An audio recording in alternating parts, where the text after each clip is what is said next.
That's a Benjamin Moore OC23, Farrow and Ball 273. This is OC30, Farrow and Ball James White. This one is Schoolhouse White. But let's also talk prep for paint. All these things just make for such a prettier, cleaner paint job.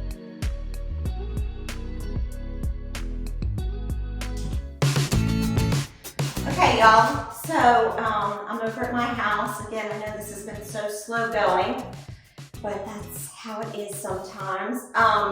And I've got to pick a paint color, which is the hardest thing in the world for me to do for myself. I know I use a lot of color for clients, which I absolutely love, and I'm really having a hard time whether or not to put a ton of color, but a lot of the existing furniture that I have actually has a lot of color.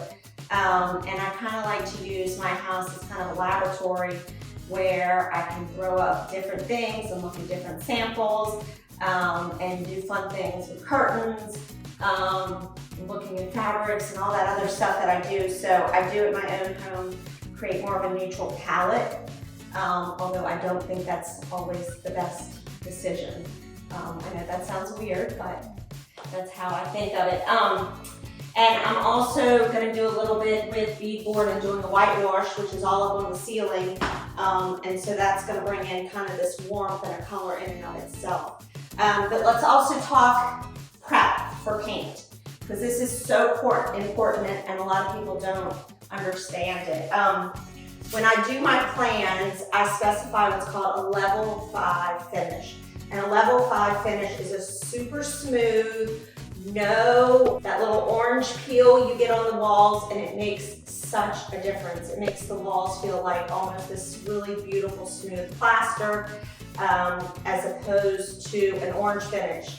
Do not ever let a painter come in and spray that orange peel on your walls. Obviously in the 70s, they used to spray that terrible popcorn ceiling, which I feel like I'm not seeing as often anymore. It's finally kind of working its way out of all the homes and buildings. But you want the smoothest finish you can get. A level 5 finish is more expensive, but I think a paint finish is super important with what you get. Then you don't want them to use a roller that has a huge nap on it. You want the smoothest roller they can use, because even though they've now skimmed this out to this really beautiful, smooth finish, if you use a big, heavy roller, it's gonna give that little bit of an orange peel to it. So, always prep it. You can see I've got a lot of raw wood. You have to make sure you use the right primer. There's certain primers that you can put on this raw wood, and next thing you know, that raw wood is coming out. So if you don't want to see the raw wood and all the knots, make sure your painter uses the right primer. Also, make sure your painter takes off all the doors. We don't want the brand new brass hardware to get painted. You can also see he's covered up all of the outlets, and I haven't put the outlet plates on yet. All these things just make for such a prettier, cleaner paint job, whereby you can really get this crispness to a house, as opposed to it getting all gooped up. And it's worth, if you have an existing house with existing paint colors, it's totally worth getting them to do it correctly. Maybe you change out, a lot of times I'll go into a house and then you have those vanilla colored switch plates and outlets, and the outlets and the switch plates themselves are not all that expensive. It's more of the labor of the electrician to change them out, but often it's worth doing that because that vanilla cream color can really make your house look dated. If you have almond colored switches and outlets, what do you do, Trip? Change them out. Change them to white. So I am gonna go through this and start putting paint colors on the wall. I'm also doing it, you can see the sun's kind of down, the light level is low. I don't want to be looking at this in any super bright light. I do want to look at it in natural light. I'm actually running out of daytime here. It's been a busy work day.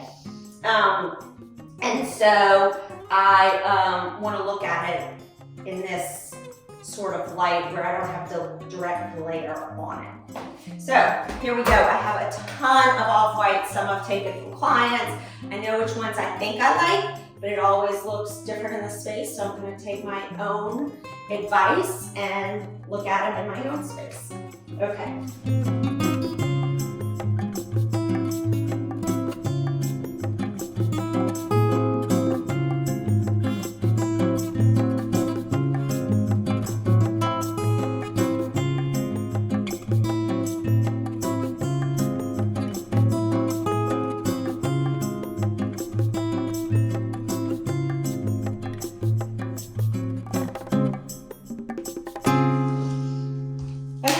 So you can see I've got a ton of colors up here.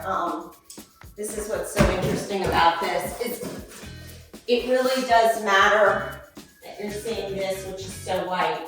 This is Pharaoh and Ball all white, which is obviously super true white. I put a lot of these colors on this box, and you can see they all look white. And then up here, these are some of the same colors that look like they have a lot of pigment in them. And that's what it's gonna do to you. I thought I might like this grayer color. Now it is looking too dark. The reason why I put such a big patch from it is because I want it to stand back from it and hold your hand like this and look through it to try to put everything else aside. So you have to put a patch as big as you can so that you just view it as this, right? Because now I can really see what that color is gonna be. I can see what it's gonna be on the wall without looking at a lot of other stuff in between. I can see this has a blue-gray. You can obviously see these have more yellow. This has a little more pink. This I was interested in. I thought this may be a pretty white. And what I did there is I said, okay, this is Pharaoh and Ball all white. How much more pigment does it have than that? So you can start playing that game too, because over here between these two, it almost resembles like it's white, but then you put it next to that and it's not so white. So I'm still letting things dry. And then I thought this was actually a really interesting color. It looks like it has a lot of pigment, but it looks like it has a lot of softness. Almost like an old plaster sort of color. That's a Benjamin Moore OC23. I don't remember the name. This is Pharaoh and Ball 273. So it's whether or not I want to go cool or whether I want to go more warm. I think these all have too much pigment in them for me.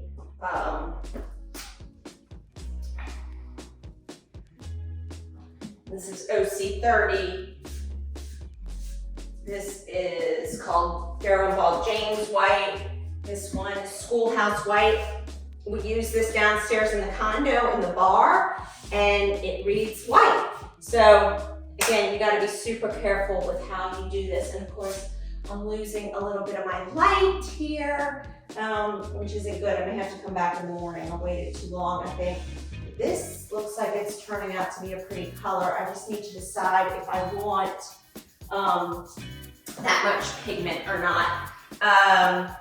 And it depends on if, right, here's a piece of paper towel, right? So you can see a piece of paper towel and what that looks like, right?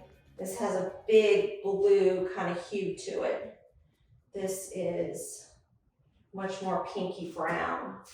And then once I have that color, right, then I can figure what I want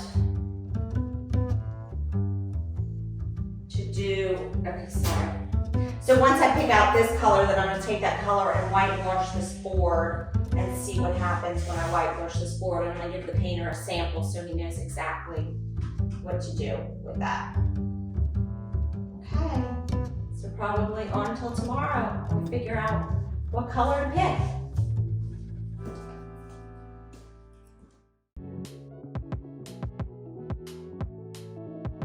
So we don't like that at all. So now we did this, but we're still reading. Right, so this one has a whitewash on the bleached wood.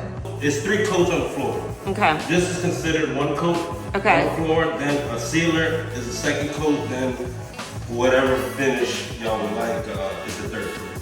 Okay, so we're doing a 3-inch board here. So Yeah, it doesn't have a just- threshold, it just goes straight Well, no, through. not Yeah. threshold, but Yeah, I it's would a have 3-inch to board. do too little pieces. No, that looks goofy. Yeah, that's perfect. How you doing? Oh, that's Alright. Daniel. Hi Daniel, I'm Wendy. We've worked together on other jobs. Yeah. So he finally came to my house. Okay, this is looking great. Like it? Yeah, what's going on over here?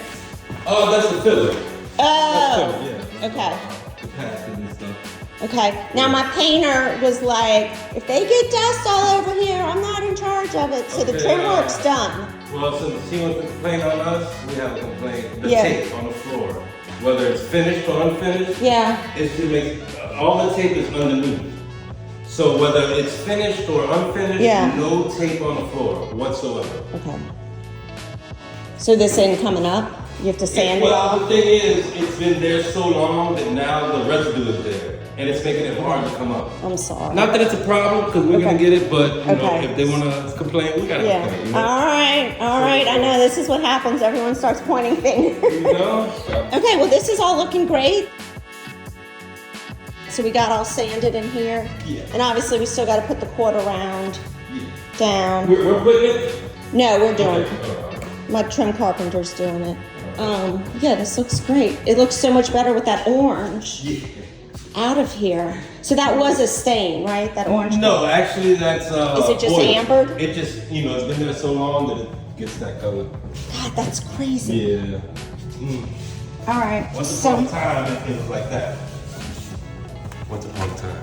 when they first did it, they just put like a polyurethane because of the oil it But then the angles. lights and the oil, yes, the oil angles. Wow. Okay, so I wanted to try to look at what bleaching looks like. Okay. Does it pull it down at all, or does it? It's kind of already white oak. Yeah. So it's gonna make it more yellowish. I Makes think. it more yellow. Yeah. Okay.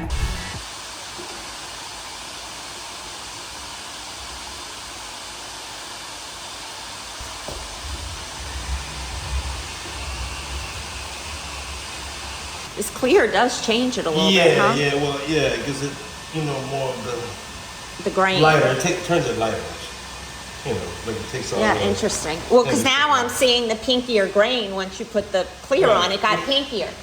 Right, just like Yeah. down. Yeah. Okay, now this is looking better again once you put the clear back Right, on it. Right. And then let that dry a little bit, and it's even gonna come out a little. Right now it's all wet.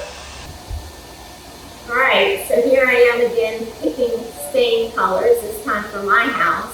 And so we've got a few colors I'm looking at here. We've already gone through a whole probably 10 samples, so I'm down to bleach with the white, bleach with the silver gray, which I think I'm really liking. This is silver gray, no bleach. We tried the natural. Again, the substrate I'm using here is just a white oak, because that's what was in the house, and then we matched the new stuff. What's interesting is if you don't bleach it, you can tell the new from the old more than if you do bleach it. So, as always, an interesting process. So I gotta see exactly what it is I'm gonna pick.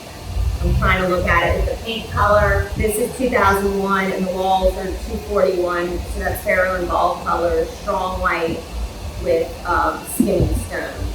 So anyway, I gotta sit here and picking it out for myself is always the absolute hardest part.